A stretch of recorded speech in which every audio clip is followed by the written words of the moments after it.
from my bed to the floor. 5, 6, 7, 8. Will today be rough or will today be great? 9, 10, 11, 12. Lately I've been going through hell. 13, 14, 15, 16. Today's the day. Are you coming? Are you sick of being normal? I'm sick of being average. I'm sick of being mortal. I'm about to be a savage. I see a lot of things that I want, I will have them. I got a new mindset that I just established. I'll march through the cold with the nails on the pavement. I'll shovel that coal just to get out the basement. My story will be told, helping others make changes. I'll be so bold, they will watch in amazement. Am I gonna face it? Am I gonna chase it? Am I gonna start or will I keep waiting? Time is limited, quickly fading. Get my mind right, it's my time, do you take it? Am I gonna face it? Am I gonna chase it? Am I gonna start or will I keep waiting? Time is limited, quickly fading. Get my mind right, it's my time, do you take it?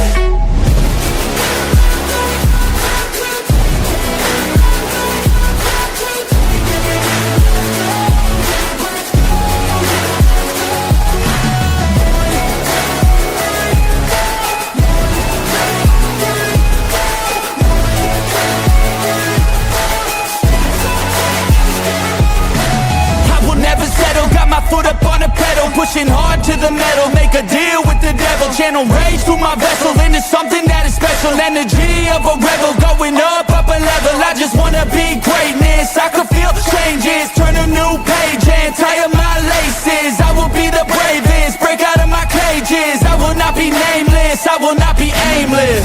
Am I gonna chase it? Am I gonna start or will I keep waiting? Time is limited, quickly fading. Get my mind right, it's my time, do you take it? Am I gonna face it? Am I gonna chase it? Am I gonna start or will I keep waiting? Time is limited, quickly fading. Get my mind right, it's my time, do you take it?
Sorry, guys. Just realized I was muted that entire time.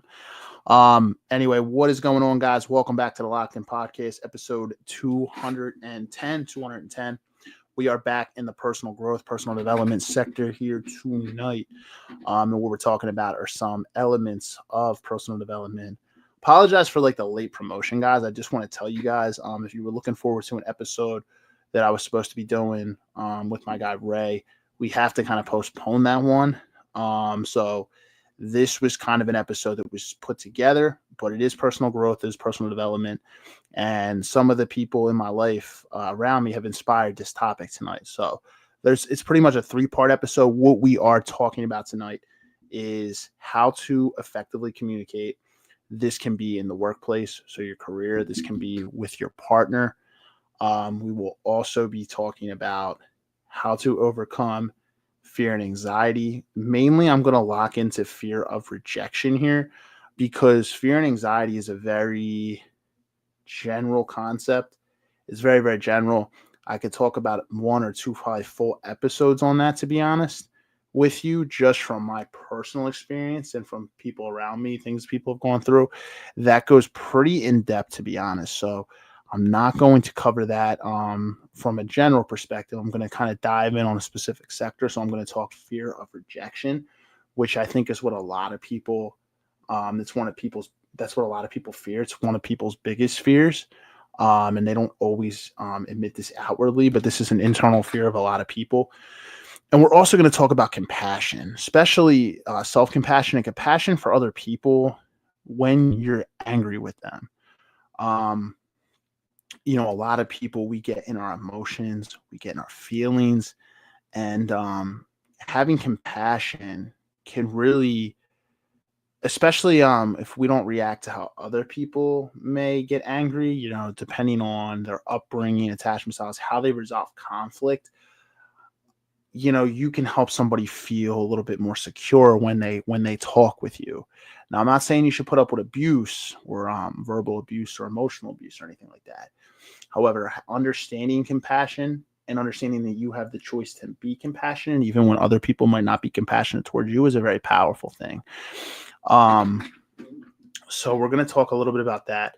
I want to tell you, my buddy Mario Rafaeli, you guys know him very well, OG for the podcast, one of the also hosts of this podcast who's on here a lot, and then Rich and Rob over here at Locked In Nation. Mario is likely going to pop on in a little bit. He is pretty locked up right now and pretty busy with something, so I am going to kickstart this one, and then we will dive into things as we go through, and when Mario hops on, he hops on.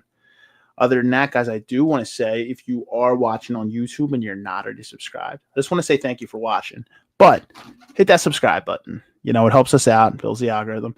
And if you like personal development content or sports content, hit that little notification bell, because guess what? That is going to help us out. You're going to continue to get notifications too when this content goes live, which is usually every Thursday. Unfortunately, in the last 4 weeks, we've had about 2 hiatuses due to scheduling conflicts, but we try to stay relatively consistent here. We have hiatuses like usually every couple months at some point, just to kind of rebrand. And Mike Akins, Mike, brother man, what's up? Yo, I like the YouTube. I like the YouTube icon you got there, man. You got the truck. What's up, bro? Thanks for tuning in. Appreciate you, my guy. Yeah, guys. So, if you like personal development content or sports, subscribe. We release content usually every single Thursday, so you don't want to miss that. If you are into those types of topics. Also, if you're watching on Facebook, I'm assuming you're probably already part of the community, so thank you for that. But I do want to say, still hit the like button, helps us out. And if you're watching on YouTube or Facebook, make sure that make sure if you see something interesting, you want to have a conversation, kind of like Mike's commenting here, comment in, and I will throw you up on the screen, and we'll get the chat going. But if it's on YouTube, I can throw you on the screen. On Facebook, I can't due to privacy privilege concerns, so I have to kind of think. I have to kind of look and keep my eye on Facebook due to that. But yeah, just comment in, guys. Sit back and relax and enjoy the podcast. How is everything, Mike? Things are good, man. Some days are better than others. Not every day is sunshine and rainbows for sure. We find ways to navigate, and we find ways to grow, and that's all I can say is try to be better than myself the next day, every single day. I know it's a pretty cliche statement, but I'm not gonna lie, not every day is great, but I'm just trying to live in God's divine will and just continue to push forward, man. Also, how's everything with you? Came a long way, 210 episodes. I know, man. It's surreal myself. I was actually just talking to somebody about a half hour ago about this, who wasn't aware that I had a podcast, and they seen the link and they saw 210 episodes. Yeah, we've come a long way, Mike, and it's crazy. I'll have to get you back on this podcast. We'll have a conversation off screen, but you were in, I want to say, the first 30 to 40 episodes of this podcast. I think it was the first 30. I think you were 20 something, but it's been a long time, man. I think at the time you were just about to have your second kid, and now look how much time's gone by. So it's been a long time, man. A long time coming. So I got to get you on, and I got to get Ray on too when I talk to him next. So not both of them on. All right, guys. So tonight we are talking, like I said, effective communication, relationships, career. We're going to talk a little bit about overcoming fear and anxiety, specifically in the term of fear of rejection. Like I said, I could do a whole probably 2-3 part series on fear of anxiety or fear of overcoming fear and anxiety. I could probably do a whole 2-3 part episode thing on that, to be honest, because it's from general. There's a lot of different points you can hit, but I'm going to talk in terms of fear of rejection. I'm going to talk about how to overcome that. I'm going to talk effective communication, careers, relationships, and then I'm also going to talk about how to be compassionate for others, even when sometimes people aren't so compassionate to you. And like I said, that's kind of a power tactic, like not in terms of ego, but it's powerful to understand that you control your outcome. You know what I mean? You don't really let people get under your skin. And it is easier said than done. Believe me. Anger is a real emotion, and when other people aren't so compassionate towards us, it's easy for us to lash out too. But we have to kind of internally look and see, why do we feel triggered that way. All right, guys. So I have notes here. So I'm going to start with communication. Like I said, Mario will probably be on soon. So I'm going to kick this off. Communication. Communication is one of the most important things in this world when it comes to connection. And it's unfortunately also one of the biggest things that a lot of people lack. And I think when people think communication, they think speaking, talking, but communication goes deeper than that. It goes to the point of listening and really working to understand other people without cutting them off, without jumping in with your own thoughts. Believe me, communication is still something to this day that I'm working on, and I think the majority of people can work on. I think communication stems from how you communicate to someone. It stems from usually childhood patterns, how you were brought up, how you were raised, sometimes the relationships that you were in. If you've gone through traumatic environments, traumatic experiences, how you communicate with other people can be affected through your patterns can be affected depending on the environments that you've been in. For example, if you were shunned as a child, you were dismissed as a child, you can tend to dismiss things and brush things under the rug. So we'll actually start out and we'll go right into this here. I will actually, but also if you were brought up into a household where you would talk about things, anytime there was a conflict, hey, let's sit down, let's talk about this, let's have a conversation. If you were in a household like that, you probably understand what healthy communication looks like. And not everybody has had that. So it kind of compassion comes alongside this. And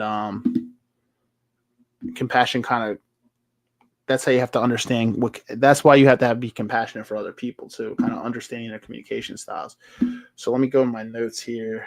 So these are some things I want to tell you. I want to talk about communication issues first of all. So recognizing communication issues, some of the most consistent communication issues I see are, number one, passive aggressive behavior. Believe me, I'm not going to lie. I used to, I think, subconsciously be passive aggressive in my younger years. And this is something I've really been working on to be better and not be as passive aggressive. I always tell you guys that I'm very transparent on this podcast with you. And I want to build a community of transparency here. And the brothers that are on here too, Marius, Rob, Rich, the other guys, obviously I'm the main host, and these guys are part of this community too. We all want to build a community of transparency here, which means directness, honestness, and openness. This is on the internet here, right? People can see this. This is on YouTube. I try to always practice what I preach on this podcast. And there's times where in this life, I still don't always feel good enough for what I do, right? Like I feel if I'm struggling in a certain area of my life, it's hard to come on a podcast, Mike, and to talk to you guys, to be honest, if I'm not living true to myself. And in the last 4+ years that I've done this, there's been periods where like I felt like I wasn't living true to myself, where I've taken hiatuses from this podcast. But I always try to be open and honest with you guys. I am a human being. I'm not a perfect individual, but I will always work to be transparent with you guys here. So in terms of passive aggression, I used to be kind of a passive aggressive communicator. So this is something that I've noticed from my personal experience. So passive aggressive behavior, all passive aggressive behavior is when it comes to communication is it's a way of expressing hidden anger instead of addressing that conflict head on, essentially having the hard conversations. What this could look like, making jokes about your partner always being late. See, like like, oh, of course you're late. Like, people, making jokes, but it could be something that seriously bothers the person. They just don't want to communicate it. Punishing them for being late by giving them the silent treatment. Heavy one I've seen this in friendships. I have seen this in, just like any types of, relationships around me, family, friends, you know, um, making digs about their decisions, giving little, slow digs at somebody, like, you know what I mean? It can just be like a subtle dig or a subtle remark at someone. All these behaviors, they allow you to express your frustration when actually not having to have the tough talk, due to fear how somebody else is going to react to it. Another thing is brushing things under the rug. So there could be a conflict and you just ignore the issues, you give them space. Unfortunately, it usually leads to resentment. With time, it leads to bad things. I have done this in friendships. I have done this in relationships. You brush things under the rug and it builds up. And it's not healthy. And now, you recognize as you get older, you're actually just creating a healthier relationship environment by just having the hard conversations. You can't walk on eggshells to how someone else is going to respond. A person might get mad at how you respond, but they will respect you for having the hard conversations. I'm not saying to be overcritical of your partner or your friends or your family, because that can come off as very annoying. If you're overcritical and you think that every little thing needs a hard conversation, that can be very, but just kind of use discernment and understand where hard conversations, if it feels like it's something that you're afraid to talk to the other person about, it's probably a hard conversation. And you have to be able to kind of meet that with a certain level of directness. Under aggressive speech is another one. So, or not under aggressive, using aggressive speech. I'm misreading my own notes here, guys. Becoming openly defensive or hostile when talking to your partner. So raising your voice, blaming or criticizing, controlling or dominating the conversation. This is something that I try to maintain a certain level of zen or calmness, or try to take a step back when I converse with people. So I can say this is that I try to be very patient nowadays, but when I was younger, when I say like early to mid 20s, I would sometimes get a little bit hostile in how I would take things very personally. But it became, I think, a toxic communication pattern. Now people go, "You're so patient." This, I'm like, yeah, but it took work to get here, because I definitely was not always that way. And I am not perfect to this day. I'm still just always trying to work and trying to be better. Not just physically in my life, but emotionally, mentally, spiritually. Just trying to work to ultimately be better. But these are some of the communication issues that you may see. So there we go, using aggressive speech, brushing things under the rug, and passive aggressive behavior when it comes to communication. So you probably ask, how can we be better with communicating? So the first thing I would tell you, just from my personal experience, is, oh damn, Mike, I was looking at my notes here. Let me see. Yeah, I definitely feel that. Been through with people's family. Yeah, family is one of the harder ones, man. Family's tough because we take things so personally, even if they're not our family, if we're close to them and we value. I always say this: if the more the more closer the relationship we have with the person, the more I think, we take things personally, and it can be, you know what I mean? It can be tough. Should have been on this podcast. You know what I went through with my wife. Family, definitely feel you on that too. Yeah, man, partners, families can be tough too. I have buddies that have struggled with acceptance or digs from partners, family, and stuff like that. I've been very blessed, I can say. In any of the relationships I've ever been in, I had a pretty good relationship with my partner's families. So I've been very blessed in terms of that. I've never had a hostile, but I know people that deal with judgment from their partner's family all the time, and it can cause a lot of issues, man. You know what I mean? It can cause a lot of issues. And when it built up, it gets bad. When it's built up, it gets bad. And it becomes the belief for everything. Yeah, 100%. I see what you said down here. You said, and it becomes the blame for everything. Yeah, it's resentment, man. It gets built up, like I said, pushing things under the rug, and it kind of builds up, and it can come back and fester in different ways. It's never good if you want to hold off on a conversation and just be like, "Hey, let's talk about this later." Like, I'll just give an example in a relationship. Like, "Hey, babe, let's take a step back and let's circle back to this." You know what I mean? This has been something that's bothering me. So I'm going to tell you how to have effective communication. Again, this is based off. This is also based off psychology, but it's also based off of personal experience too. So the first thing you want to do is you want to process your feelings. You really don't want to get hostile or go into a crazy deep conversation with somebody without processing your feelings first, because it can get ugly, especially if you know your communication style and you're aggressive. Process your feelings, calm yourself down first, before you talk to your partner about what's upsetting you. Ways you can do this: you can meditate, you can take a quick walk, you can listen to some relaxing music to get you in a good mood. That way you're more in control of your emotions. You're able to communicate well. Do whatever can relax you, whatever puts you in a calm zen mood. Do that, and take time away. So this could look different if you live with your partner, or I'm just going in terms of relationship here. This is the same way if you're in an office and you have to talk to your boss. Take a step back, walk away before you have this conversation. If you're with your partner, and this can look different if you live with them or if you don't live with them.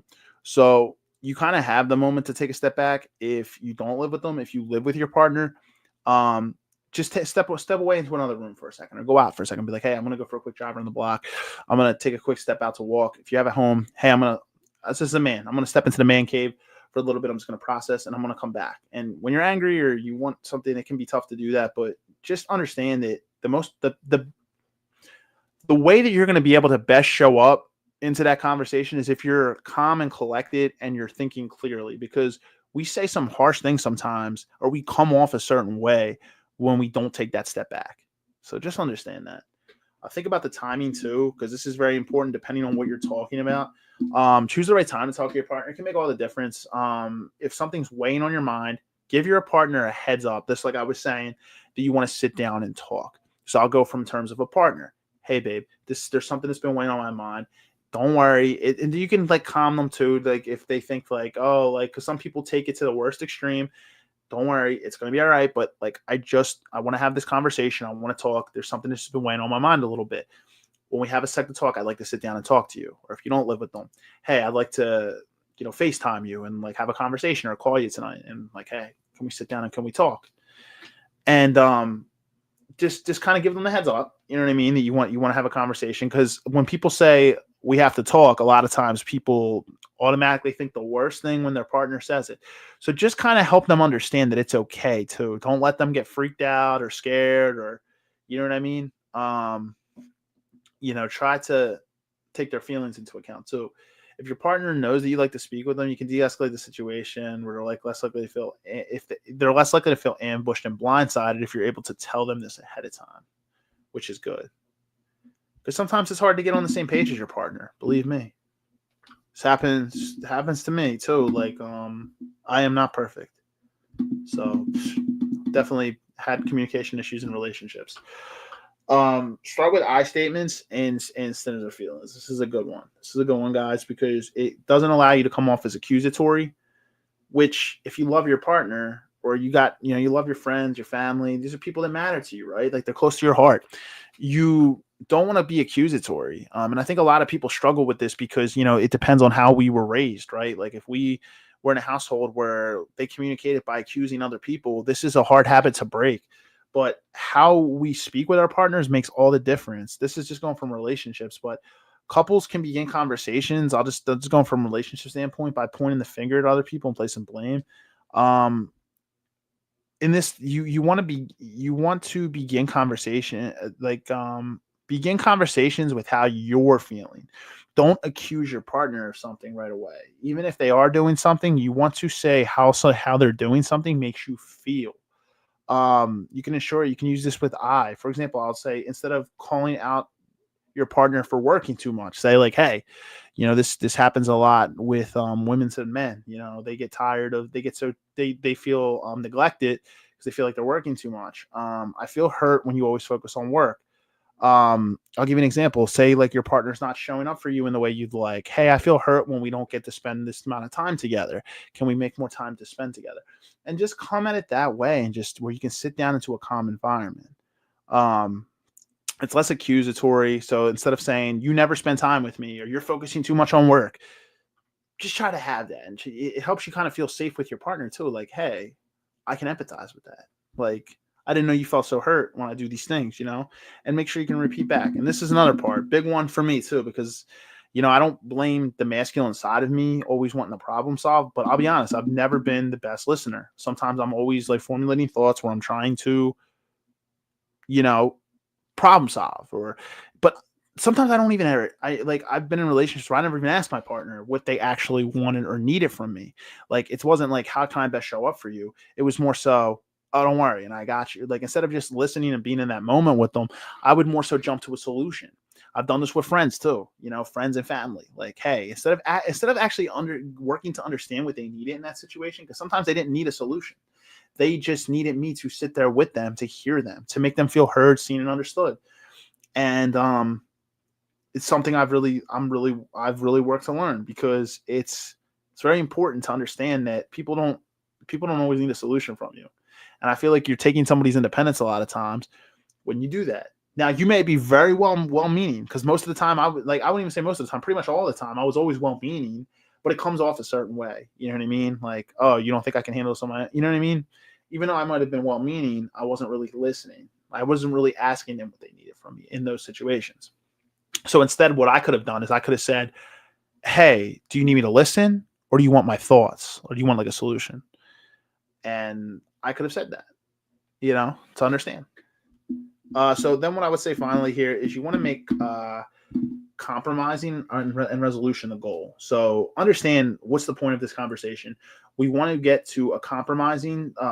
We want to get to a point where we can compromise and we can resolve the goal. So it's conflict resolution, right? Remember that the focus of communication with your partner is to, or with anybody for that matter, is to come to an understanding. So whether you're bringing up hurt feelings, addressing conflicting ideas about future plans, both of you can have a conversation. So if it's how you're feeling hurt, you guys can compromise. Maybe your partner feels hurt about something. Maybe you feel hurt about something.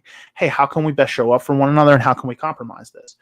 And you want to be able to, that's conflict resolution. A lot of people don't want to have these hard conversations, to be honest. More often than not, resolution relies on a level of compromise. I'm reading my notes back, but this is exactly what I'm talking about, though. See, I already know this before I even get to my notes. But whether it's about the division of chores, financial decisions, whatever it is, it's going to rely on some level of compromise, and the individual's ability to compromise is going to say a lot about them too. So if they have a lot of unhealthy patterns, maybe they're not good at taking accountability. And I'll be honest, you have to be very weary of people who don't take accountability for their actions, because people who don't take accountability for their actions, it can become a toxic cycle where we walk on eggshells around these people because they don't take accountability. We shouldn't have to apologize for communicating healthy with somebody in a way, you know what I mean? And be like, so just be weary, just be mindful. I wouldn't say weary, be mindful of people who take no accountability.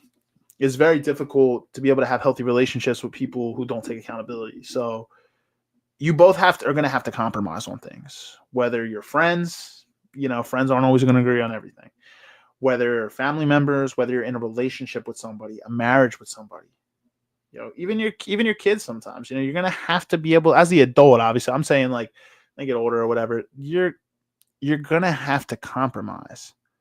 And compromise comes from ego. If you can't check your ego with the door, it can become a problem. You got to put your pride and ego aside. Compromise. I'm telling you, you're going to feel better too. As long as it's a mutual, you're both mutually compromising for one another.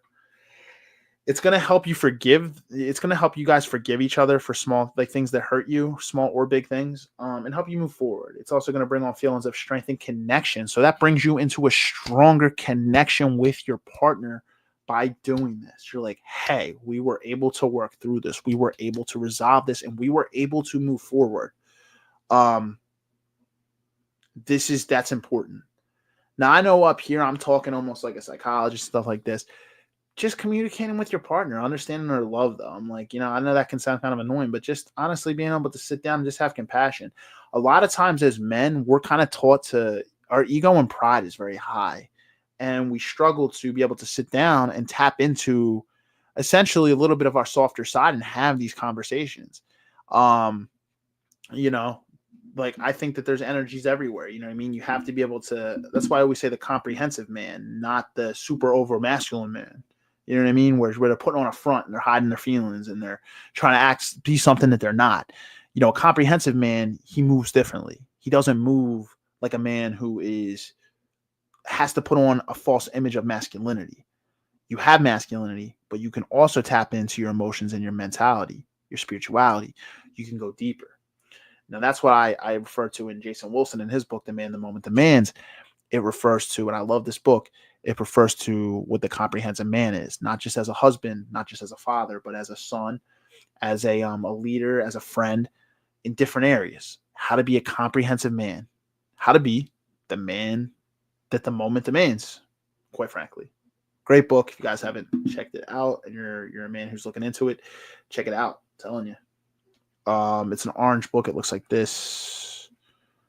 I've kind of been re-going through it. I have a couple other books that are on my agenda that I need to get to as well. But I want to kind of recircle this book first. Mike said, but that's why I never left her or never gave up on her. It's not her fault. It's the family's fault. I did a lot for her family when I had the money. Yeah, man. I mean, for you guys to stay together, and I'm assuming you guys communicate through these things. That's love. You know, you stay with your partner through these tough times, through the dark times. You know, when you marry somebody, you don't just marry the good times, you marry the bad too.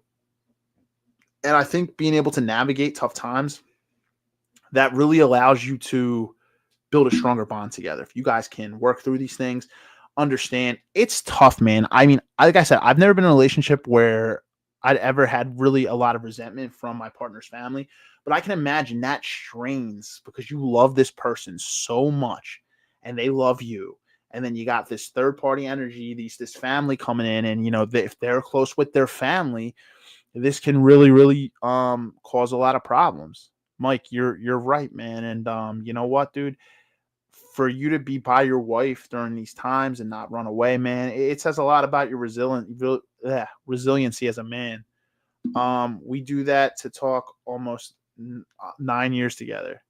Yeah, 9 years. And like I said, I could have assumed that because if you guys are working through those things, you've been there, man. Everything you're saying, bros, facts. Appreciate you, man. Yeah, I'm just trying to keep it real, man. I'm trying to be transparent here and just kind of help anybody else out that is watching this podcast. You know what I mean? I want to be able to help other people because I am not a perfect man. I make mistakes all the time. There's ways where I'm like, damn, I wish I would have, reacted different in that situation. But it ultimately leads to the lesson. What I'm trying to hammer home here is it leads to the lesson. At least the lesson that we need to understand is that we're not perfect and we need to be open-minded enough to grow. Because guess what? If we're not open-minded, we don't grow. We don't check our ego and pride at the door. We don't grow. We think we're the shit and then nobody else can, touch us. It's good to have confidence, but there's a certain level of arrogance when we don't check our pride and ego at the door. Confidence is the willing to admit your mistakes and admit that you can grow. So that's good.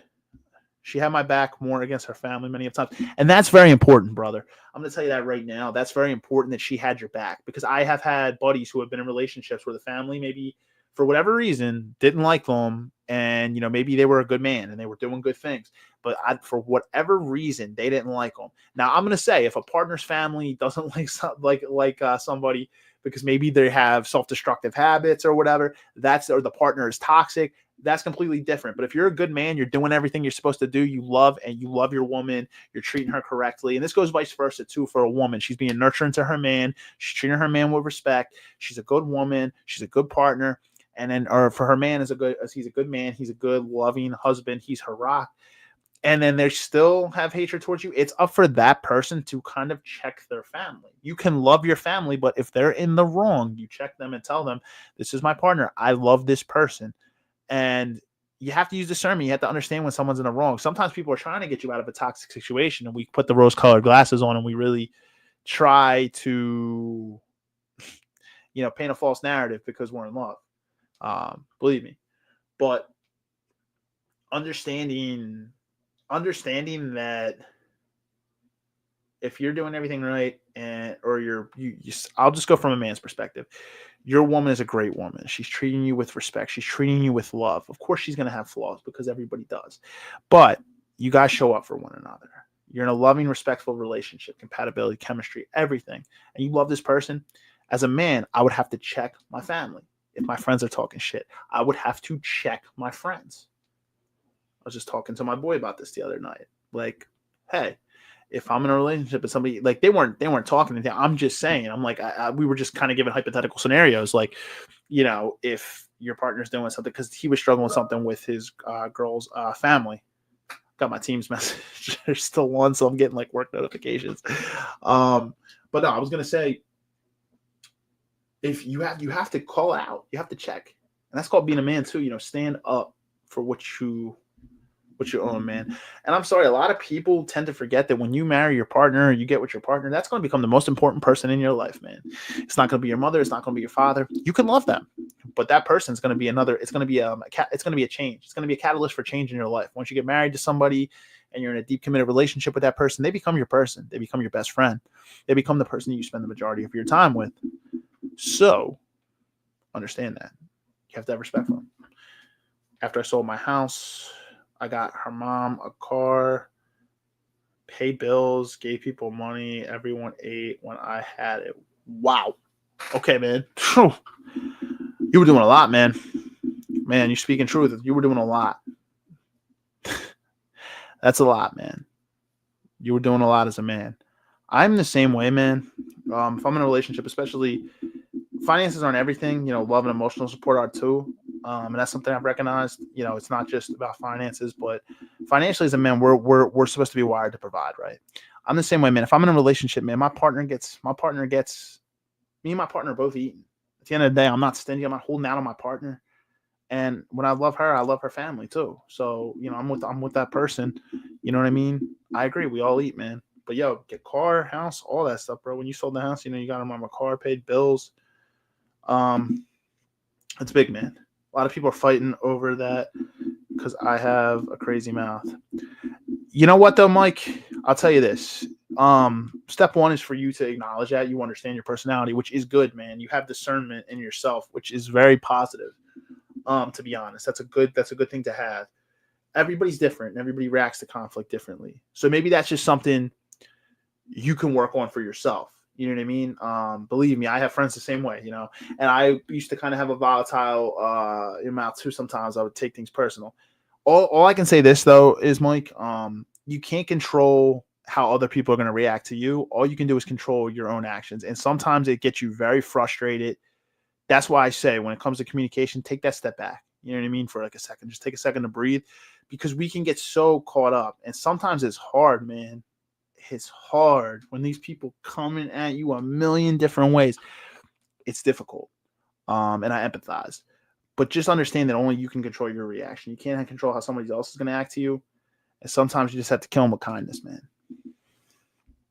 He said, that's why a lot of my family stopped talking to me, because I did not help no one. Because I did not help no one. No one helped me when I was on the street. That's deep, man. I had a friend. I don't want to compare your scenarios or anything like that. But I just want to sit in this moment with you for a second, man, and just say I empathize with you. All right, man. That's tough. How about your girl? Was she there with you through this time? It's tough, man. I want to say this, man. I'm proud of you for what you try to do for your family, man. I know you got 2 kids, man. I know you got your girl, man. You're essentially like your wife. Just turning. All I can say is not everybody believes in God, man. But I'm someone who believes in God. Turn to God for faith, man, and just understand He's going to put the right things in front of you, man. The opportunities to make money, the opportunities to do things, and just if you can, limit the amount of time you spend around certain people, man, because they can definitely tear your energy down. So if her family is toxic, you might have to take a step back, and it's hard when you're with that person sometimes to take that step back. But I wanted to tell you, I had a buddy who was homeless for quite a bit, I'd say like 7-8 years ago. and I would just try to help them out in ways that I could. So I get paid. This is when I wasn't making a lot of money either because I was still in college. I would help them out on Fridays and try to take them get groceries, get food at Wawa. Find ways to help this dude out. And some people never understand. Like if I give things and I don't ask for it in return, I don't keep score with people. I try not to lend people money because lending money can cause resentment. So if I have the ability to give somebody, I just try to give it because without the intention of returning that money. Because Tony Robbins talks about this same with Dave Ramsey. If you don't know who, I'm sure you know who Tony Robbins is. I don't know about Dave Ramsey, but they talk about how lending money can cause resentment. I just gift it. You know what I mean? I don't try to. I don't keep score. You know what I mean? Hey. No, she stayed with the kids and her mom. I was not mad. I did not want them on the street too. Of course, man. You don't want your little ones on the street, bro. Happened to me 3 times. That's why I stayed to myself. I talked to you and maybe 2 other people that you helped me or could help me out a couple times. Yeah, man. And if I can't always help you out, man, I do apologize, man. It's tough out here. You know what I mean? So there's ways I can, I will, you know what I mean? And bro, like even with a job, bro, if like you need like help, like if you ever need help finding like an opportunity or something like that, man, I can always utilize connections to try to help you out, brother. Just utilize me as a resource, man. I'm here, man. And, if you ever feel the need to, reach out in terms of that, man, I can. Or, yeah, I'm not going to lie, man. If you just need someone to listen, bro, I am here. See, I'm thinking solution-based, right? But, sometimes as men, we do that, right? But sometimes as people need somebody to hear them, man. And the one thing I will say, too, mental health is big as men. We don't talk about these things a lot, man, but we usually have a lot weighing on our shoulders. It's no slight to women because women deal with a lot of different things, too. But women, a lot of times are more prone to talking about things, whereas men, we kind of stuff things down and we don't speak about it. That's one thing I'm really learning to be is a lot more vulnerable with those around me. And it feels great because I have people in my life that I can trust to talk about things. Not everybody does. But I will say being vulnerable with people you can trust is big. As men, we don't always have those outlets, man. And we stuff these things down to the point where we explode. Or worse, turn to things like suicide. And I don't want to even really go that deep on this tonight, but, on a mental health podcast, we can talk more about that. But this is a serious thing. That's my problem. I bottle a lot of shit up. I bottle up a lot of shit. Yeah, man. So let me ask you this. Do you have like any outlets that you can really vent these things to, people you can trust? See, that's key too. You might not really have that, which is and if you have insurance and you can afford therapy and you don't have anybody in your life you can talk to these things about, like I said, you can reach out to me. You know what I mean? We can have conversations. But I'll say this, Mike, if you have insurance and can your insurance will cover therapy, I highly recommend it. Like I said, I meet with a therapist every other week. And I think it's highly beneficial to a lot of people. Like I said, transparency on here. I don't care how well you're doing in life. I don't care if you're killing it in your purpose, your finances are up, you're in the best shape of your life, your relationship is thriving. Your relationships on all aspects are thriving. I still think you can learn things and benefit from therapy. I believe it. It doesn't make you weird for attending therapy. As a man, a lot of people don't want to do that. That's good. I talk to her a lot too, or I'll work on my car to cool down. That's good, man. I'm glad that you have a hobby where you can take that outlet out, which is cool. That's good, man. You can probably go in the garage, work on the car. It's kind of almost like going to your own man cave, or you can talk to her too. But that's good that you can talk to your partner, man. That's big. I'm glad that she's there and that I hope y'all can effectively communicate with one another and have those conversations. There's nothing worse feeling, man, than feeling like you're on an island and that you can't talk to people. I want to jump into compassion here. If Marius gets on any point, but let me talk about compassion. So I want to say, let me see.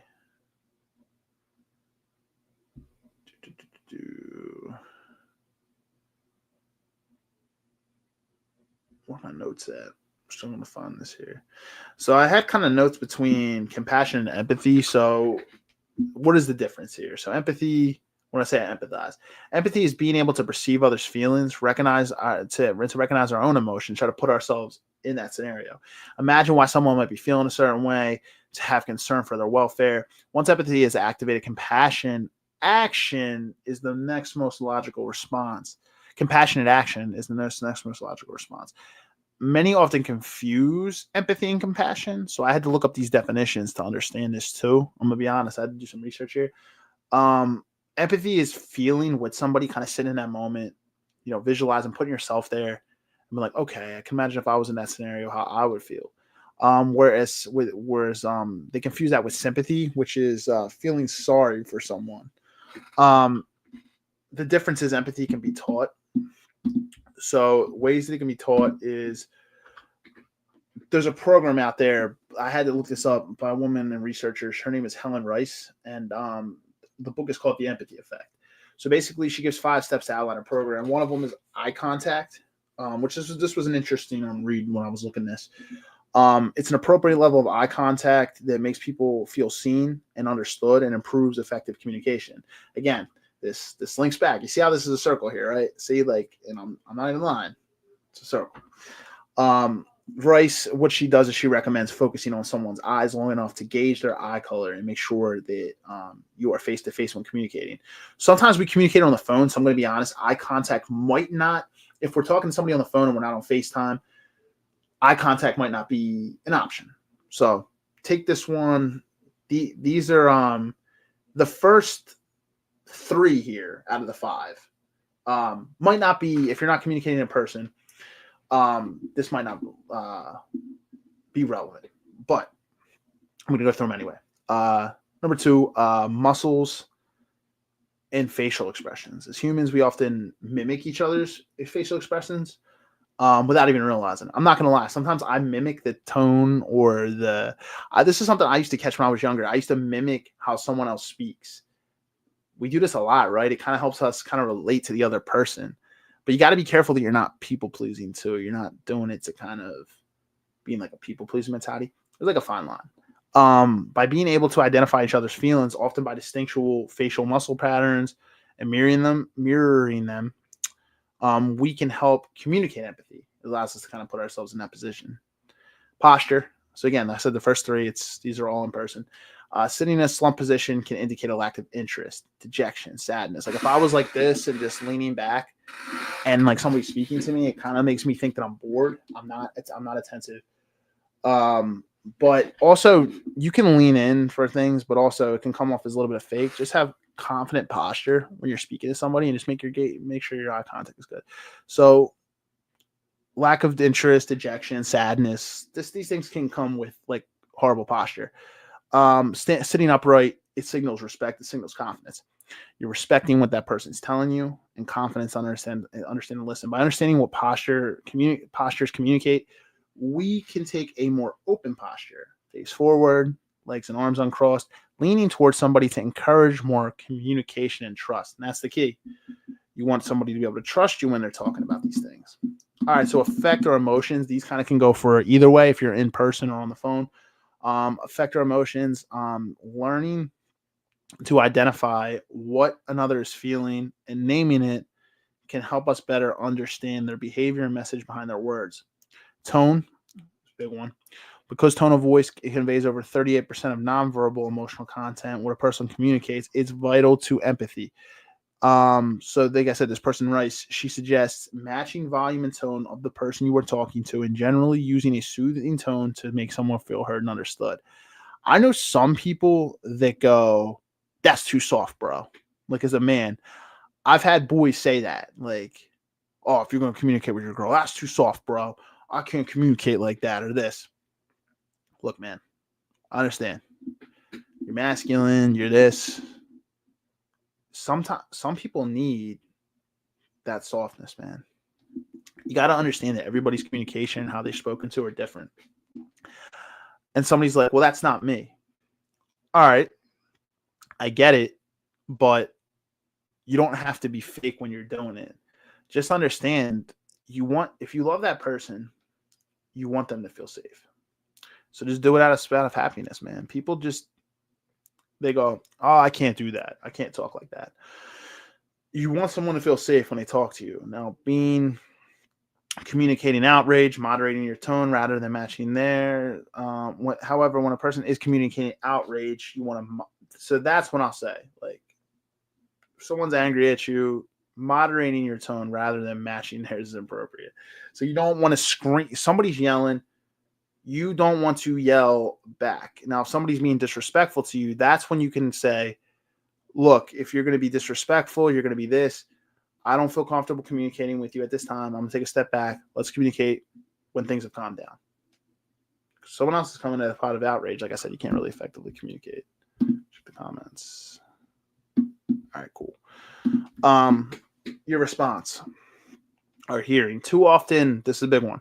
Too often, we don't truly listen to one another, possibly because of preconceptions or being too distracted or stress in our own life. Again, you have to keep your own stress under control. It's hard to really focus on what other people are trying to tell you when you're very stressed. We're all guilty of it. Nobody's a perfect listener. Nobody's a perfect communicator. I don't care the most polished speakers and the most calmest, understanding people are not always great. Everybody has stress going on in their life. But empathetic listening means asking questions, repeating back questions to people that express what's really going on and listening without judgment. It's key.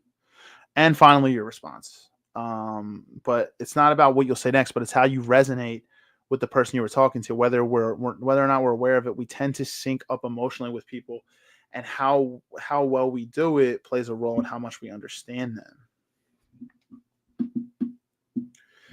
So this is a big one too. How can we be compassionate and empathetic without burning out? So I want you to say, know the difference between empathy and compassion. That's number one. Empathy is our natural resonance with the emotions of others, where we sense the difficulty of someone might be feeling. Compassion is one of many responses to empathy. Realize when you're feeling overwhelmed. It's inevitable that we will experience burnout. What's important is recognizing what's happening and moving towards balance. Compassion implies a stability of attention, a caring in a wise and balanced way, caring about yourself and others. So look, if somebody's venting to you and you feel burned out, you have to speak up for yourself. You can't people please. You have to set a boundary. You have to speak up to the person, and you have to tell them, hey, look, while I may not be like, I'll just give you an example, something I might say in this scenario. Hey, look, I really appreciate you feeling, open and vulnerable enough and trusting enough to tell me this. Unfortunately, I'm dealing with a lot of stress internally right now, and I feel kind of burnt out. Can we circle back to this at a time where I am in a better headspace to be able to listen to you attentively, react correctly, and be able to stabilize my own emotions? Because when we're burnt out, man, when we're burnt out, I can just tell you that we might not communicate or respond the most effectively.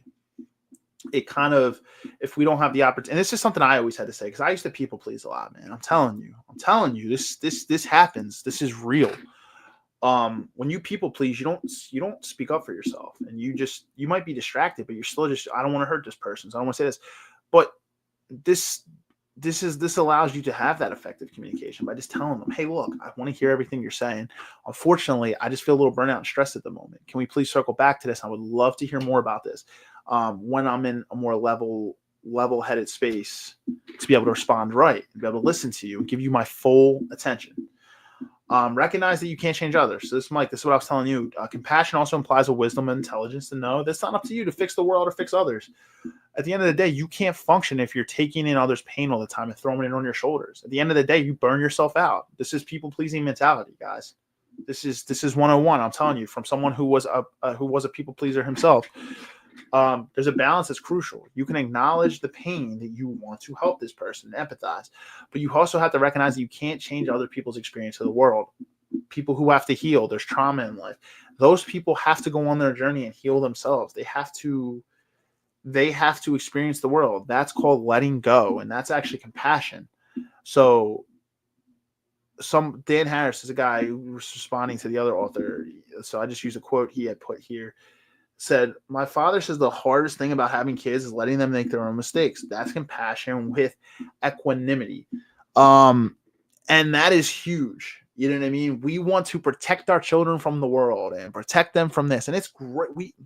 We as parents, I'm not a biological parent, but we as parents, a lot of times, people as parents, they want to protect their children. but you also got to let your children learn lessons, let them experience the world. One of the hardest things for us to do is let go. Guys, I'm telling you.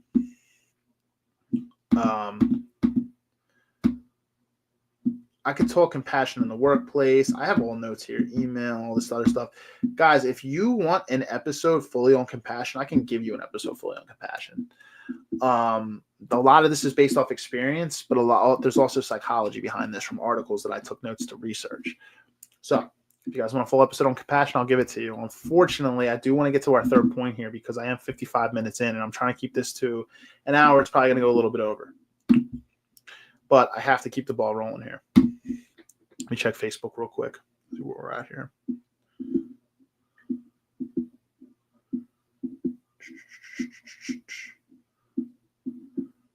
Let me see where we're at here. All right, Facebook. Not anything here. Let's check the other one. I just want to make sure I get all your guys' comments.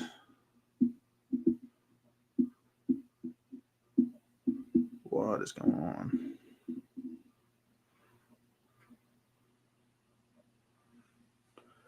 I don't know if we're streaming to one of these destinations here.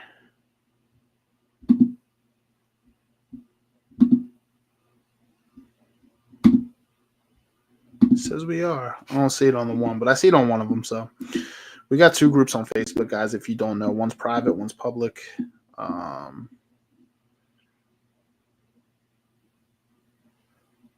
me see.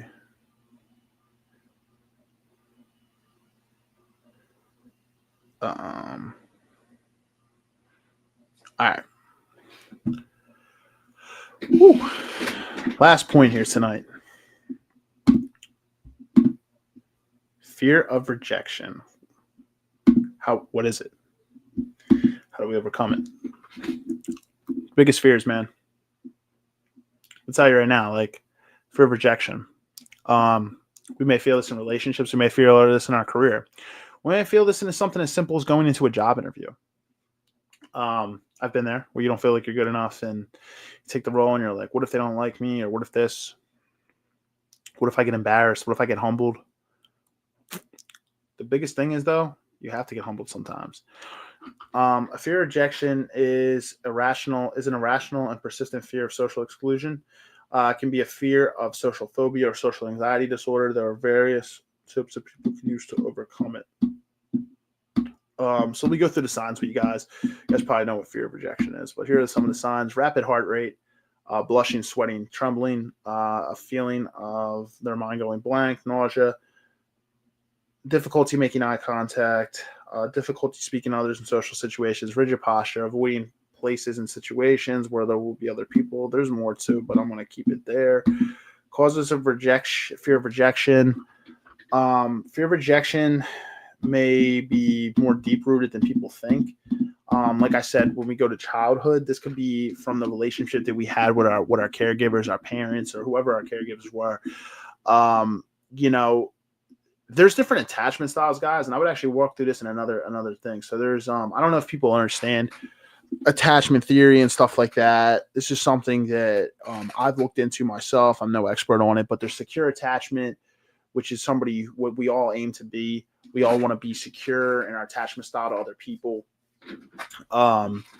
There's anxious attachment. So anxious attachment is someone who is very needy, very clingy. They crave that validation. They crave that other person's presence, to the point of, unfortunately, self-sabotaging behaviors by being over needy, over clingy, and not self-sufficient, where they rely on another person for their happiness.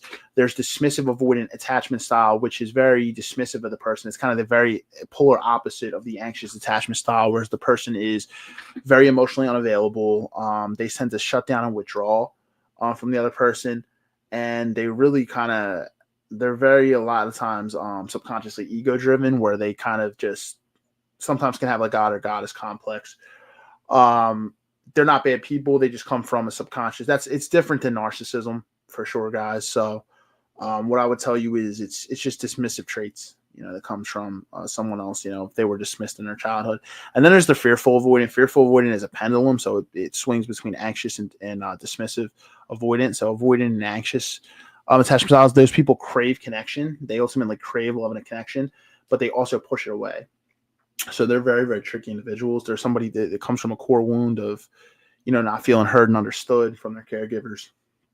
Anyway, I could do a whole episode on that, to be honest. And I would probably rather bring a psychologist on or somebody who's in that field to talk about these things. Because I'm just going off of my research and personal experience, things I've dealt with. So I always make the disclaimer. I am in no way a licensed psychiatrist or psychologist. Disclaimer on this podcast for sure. So, yeah.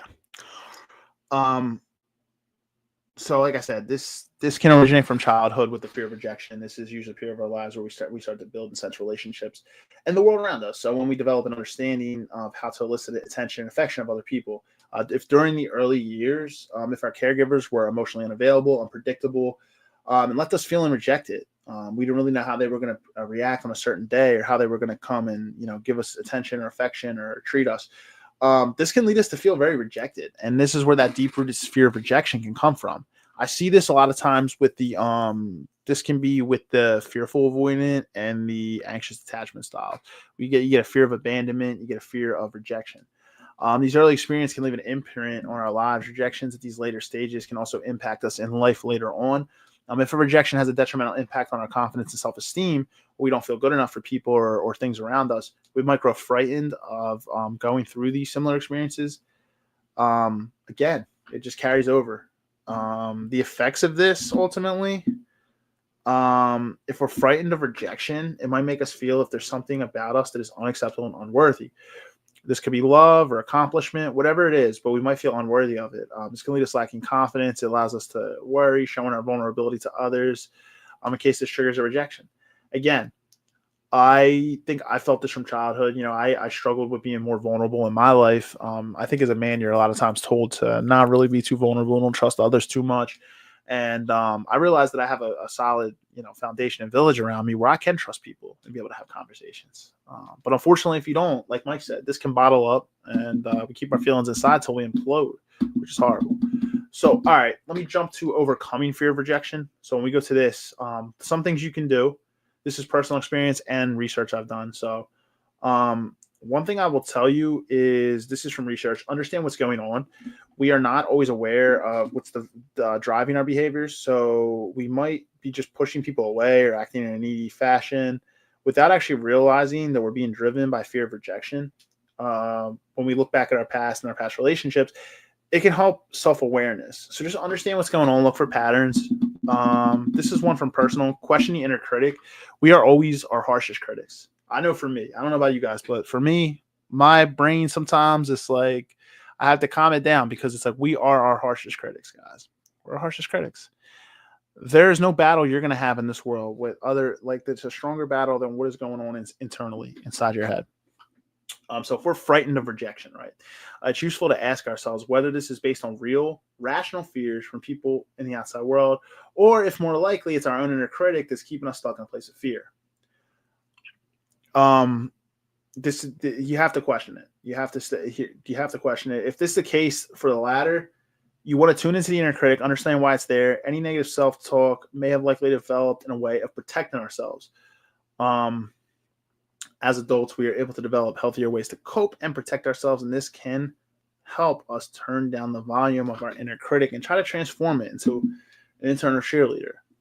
There's a thing called in therapy called parts theory, where you essentially go and work to take the negative part and try to put it towards the positive part. You guys can look that up, to be honest.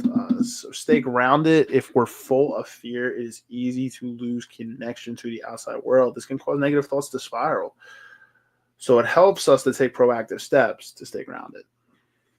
Speak to friends, speak to colleagues, speak to neighbors, get outside, get out of the house, breathe fresh air, move your body, stay connected. I'm telling you, use your resources. And last but not least, seek professional help. This can be a therapist, counselor. You can even seek out a mentor that you trust. You could seek out if you are I'm a Christian, so I go to church. If you could seek out pastoral leaders in the church that you trust, if you trust them, seek out advice from those around you. But seek you want to, I would actually say first and foremost, you might want to seek, depending on how deep this is, you might want to seek out a mental health professional. So somebody who's actually a licensed therapist or a counselor. Because they can not just hear you and listen to you, but they can get to the roots of that fear of rejection if they're licensed and trained to understand how to work with this. And they can design these coping strategies to help support you in it, not just in the session, but in everyday life. So you seek a professional, is what I'm saying. It's like probably first resort. But if you have mentors, pastoral, like pastors in your church, that you can go to, your church leaders, people that you trust. If a person feels their fear of rejection may be a part of social anxiety disorder, they can contact the healthcare or mental health. So social anxiety is a severe disorder. If you're dealing with that, mental health professional. Treatment can help a person manage the condition, improve their overall well-being. Typically with social anxiety disorder, it can involve psychotherapy, medications, or a combination of both. So just use your resources, guys. So guys, that's my walkthrough for tonight. I went through all my notes here. All right, cool.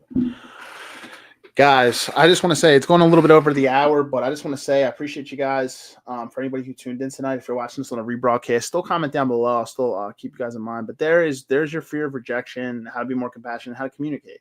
Guys, like I said, if you want more compassion, communication, and fear of rejection, I can go deeper on these on a part 2. But let me know if this is something you're interested in hearing. I just want to say, anybody who's watching after the fact, thank you. Thank you for taking the time to listen to this and watch this.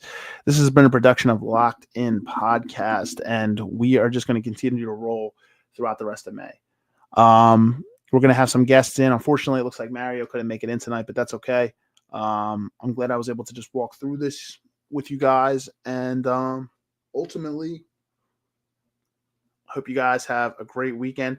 To all the mothers out there, I just want to tell you, have a very, very happy Mother's Day. I hope that you can spend it with your mothers. Granted, they're still here. Be able to spend it with your children and be able to just enjoy it. Shout out to the moms. Shout out to the women in our lives. I always say this as men. Y'all keep us grounded. So, shout out to y'all. But shout out to the moms out there. Y'all are you guys have one of the hardest jobs in the world, and I'll tell you this, it doesn't nearly get as much as appreciation as it should. So, guys, for the men the men out there, for the mothers that we have in our lives, show your mothers love and compassion. You know what I mean? Be there and support your mothers. And if you have wives that are mothers as well, or maybe even have baby mom, whatever, maybe you're not together, still respect the mother of your children. And like I said, even if that person is somebody maybe you resent, maybe they have toxic behaviors or whatever, like I said, that's where compassion comes in, right? Hey, we might not be able to control how someone treats us, but we still can have compassion for other people. And hey, you can have compassion while still drawing a boundary and having respect. But overall, shout out to the moms out there. Y'all are MVPs, no joke. And you do a lot. So, respect. Happy Mother's Day to the moms out there. But everybody else, have a great weekend, a great night. We'll see you next week for episode 211. Have a good night, guys.